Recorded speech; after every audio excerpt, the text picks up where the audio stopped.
Hey guys, it's me, Kelsey. I am currently out in my inventory space because today I am working on an inventory audit. What is an inventory audit? It's exactly what it sounds like. I'm going to go through item by item and make sure my items are listed correctly, that there's no changes I need to make as far as price or titles. I'm going to make sure everything that is behind me is actually listed in my stores, because there's a lot of moving parts with being a reseller and sometimes things just get missed or misplaced, and I want to make sure they're actually listed, because if they're not, they're going to be in these boxes forever. I highly recommend, if you are a reseller, whether you have 100 items or you have 2,000 items in your inventory, I think it's a great idea for you guys to perform an inventory audit at a minimum of once a year. I actually made some notes on why I think inventory audits are so great. The first thing is it reduces overstock, or it reduces having items sitting around that just maybe aren't worth selling anymore. Whether you got them a year ago and they've been listed for forever and you've changed the pricing and you've changed the names and they're still not moving, maybe it's just time to remove that from your inventory to replace it with something that will sell quickly. The other reason is to identify lost items. You'd be surprised, once you really crank up your inventory, you will easily lose items. It is what it is.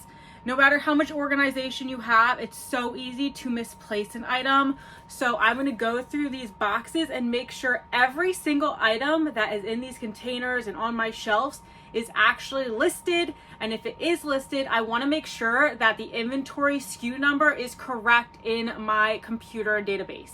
This is also a great time to make sure that your prices are up to date.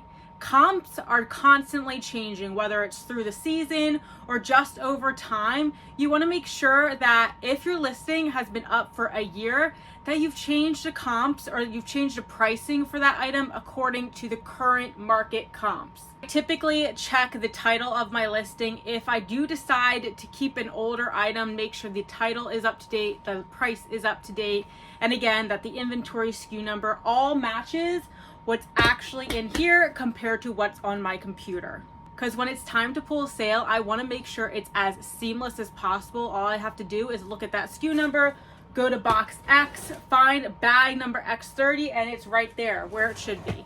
Having a good inventory also streamlines your business. If I'm spending over an hour out here digging through things, trying to find the item that sold 3 days ago, I am wasting time. Time is money. I don't want to be out here pulling inventory or pulling shipments for longer than 10 minutes. Everything is supposed to be quick. The faster you do things, the more money you make. It's streamlined, it's perfect. You want to stay organized. Organization is key in this business. I also wanted to talk about my inventory system, just so while you're watching this, you have an idea of why I'm doing what I'm doing, how I'm doing it, where I'm pulling from, where the items are going. So behind me, you can very clearly see that there is a wall of totes, 2 shelves full of totes, and then in front of me, I have a shelf full of shoes and other totes, and then I have purses and belts. And then behind you guys, I have another shelf, and on that shelf, it's all hard goods. So each shelf kind of holds different things. The one behind me is all clothing. The one behind you is the hard goods, electronics. The one to the right is shoes. And then back there, you can see I have a clothing rack that has all the bulkier jackets and really big things that really don't make sense to put into one of these totes. So on these 2 racks, these totes are not lettered. You don't see letters on them, but it goes from A all the way up to AA. So it runs A through Z once, and then I do AA, AB, AC, AD. And that's, I think I can fit up to AD on this rack. So each tote has a letter correlated with it. A, B, C, D, E, F, and so on and so forth. So I know that the SKU numbers in my listings, each one of those items, each one of the items here has a letter and a number correlated with it. So let's say somebody comes into my store and buys an item, and on the SKU number it says it's located in V8. Basically, I'm going to go to my box V, which is this one right here, and I'm gonna find the little baggie in it that says V8. And I know, because I'm very organized, that this bag should have that item in it. And that's what I do. I pull it out, I reuse this bag for the next item I list. And this item, the item in here, gets shipped out in a poly mailer or a bag or whatever. So that's how I do my inventory SKU number. I have about 30 numbers for each box. So A1 through A30, V1 through V30. These can comfortably hold about 30 items. And I reuse those bags. I reuse these bags once the item sells out of them, because I know I don't have to come back and move things and like take this box and move it down here and the contents of the box. Basically, I know if this empty bag is up in my office in my inventory bag box that I have, I know that W30 is open. I know the space in the W box is open because I have the empty bag in my hands in the office. So hopefully that makes sense. That's how I kind of run my inventory system. I've used this system for probably over 2 years now, I would have to say. I really like it. That's not to say it's not ever going to change. I am constantly looking for ways to improve and streamline my business, but this is what I'm currently using and I love it so far. So that's a little breakdown of the inventory. So I've already done about half of these containers over here on this shelf. I've cleared out so much inventory. I did not finish my inventory audit last year. I did 2 of them and I never completed the second audit. So some things just kind of got left undone and I was not happy with that. I was in the middle of getting married, yay! But now I'm cracking down, making sure my inventory is actually worth keeping stored. I've already found probably a dozen items that I've had in these boxes that weren't even listed anywhere. Don't ask me how they got placed as listed. They weren't. I've already sold them. It's that easy. If you're up to date, if you're organized, your stuff is listed, it makes it a whole lot easier to sell that listed item than having an item in your inventory that's not even listed.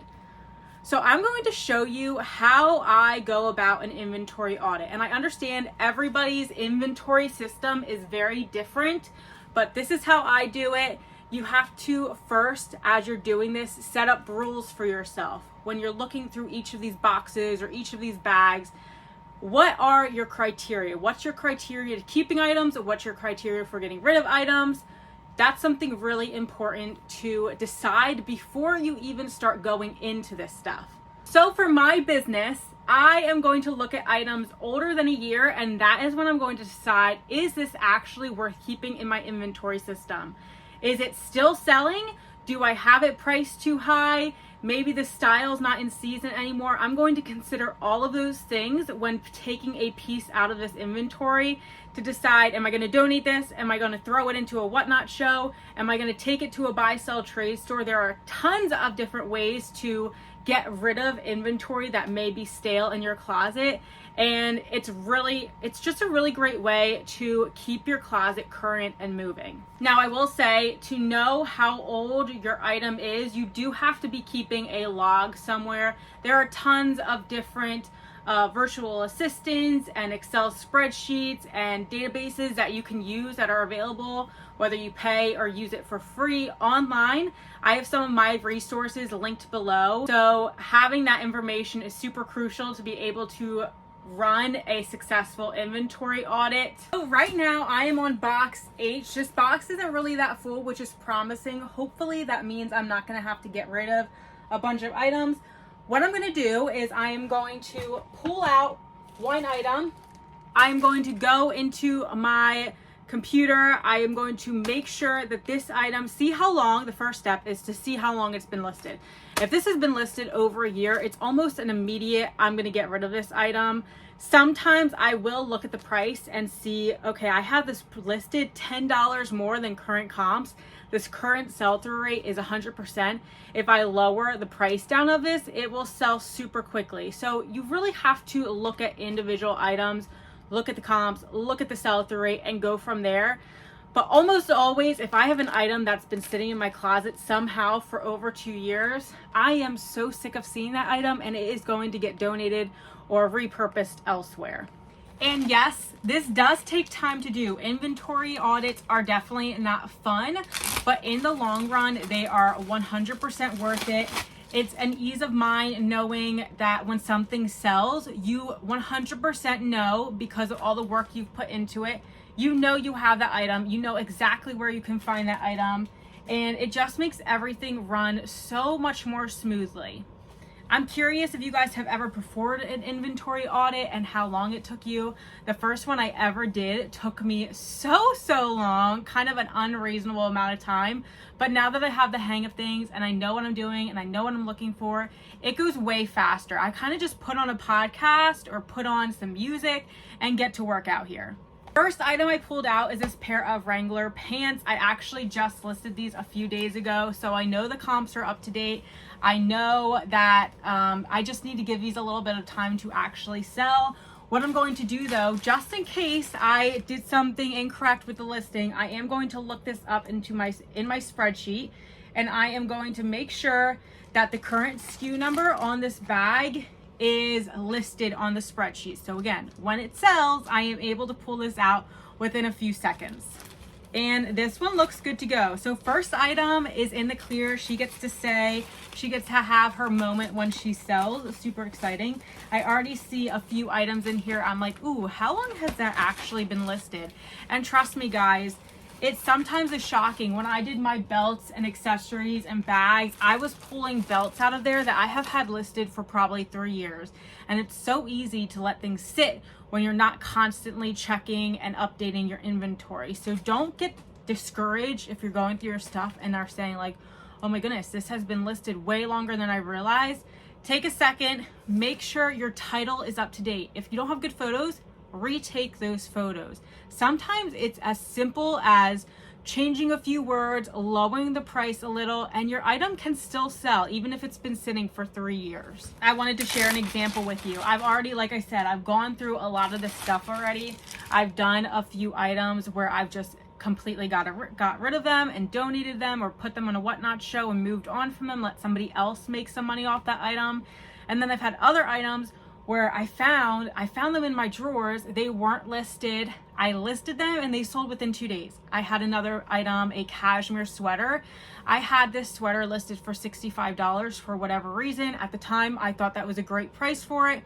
Turns out when I rechecked comps, comps were nowhere near $60. So I lowered it to around the $35 region. And guess what? In about 2 days, this sweater sold that had been sitting for quite some time. So really, I'm telling you guys, get out to your inventory, start digging through it. You want to know your inventory like the back of your hand. It will make your business run so much better. All right, next item I have is this pair of Lululemon basketball shorts. I know I've had this for well over 3 months. I'm going to check how long this has been listed, and from there we're going to decide what we're going to do with these. All right, so these have been listed for 281 days. I bought these on Whatnot. They are a little bit of a different style of shorts. I'm not sure if I have them priced too high. I have them listed for $28, which I feel like is a reasonable price for Lululemon basketball shorts. But again, what do I know? Things change so often. So I am going to take the time to look up current comps for this item.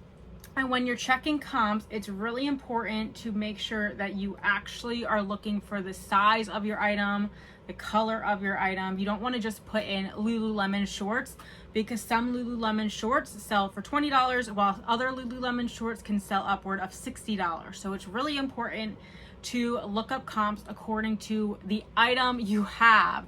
You cannot price a pair of Lululemon shorts that are pre-owned the same as you price a new with tag pair of Lululemon shorts. If you want to see a video on how to look up comps and how to look up sell-through rate of an item, let me know. I would love to do that for you guys. Again, if you're new here, I'm going to be posting videos every single Wednesday. So give me a follow if you haven't already. If you've never met me before, my name is Kelsey. I am a full-time reseller. I went full-time in 2024. In like, I think March of 2024, I've made 6 figures in 2024, my first year as a full-time reseller. It was a great year for me. So yeah, give me a follow if you're not. I love teaching. I also have other social media outlets. I post on Facebook, Instagram, TikTok, all those good things. So if you like short form content, there's other sources for you to learn. After looking up these Lululemon shorts, it looks like they're really not selling for a crazy amount of money. So what I'm going to do is I'm going to delete these completely out of my inventory. Make sure they're not listed anywhere, because that would be a horrible thing to sell these somewhere else or donate to them to a buy sell trade store and then me forget to delete them from my inventory. So that's a really important step. Delete them from my inventory. I'm going to put these into a bag, and that bag is going to be then separated into buy sell trade store, consignment, and whatnot. And basically, I just do that over and over again for each item. Again, I told you guys, this is definitely not a quick, easy job. It takes time, but in the long run, it's worth it. You know how much money you have invested into your inventory. You know where to find things. Highly recommend it. Let me know in the comments if you've ever done it, if you've been thinking about doing it, if you do it a little bit different than me. I would love input, because there's always better ways to do things. And if I can learn from you guys, I would be greatly appreciative. I will catch you guys in the next video. Again, if you have any video recommendations or things you want to see and how I run my full-time reselling business, drop them in the comments below. Smooches.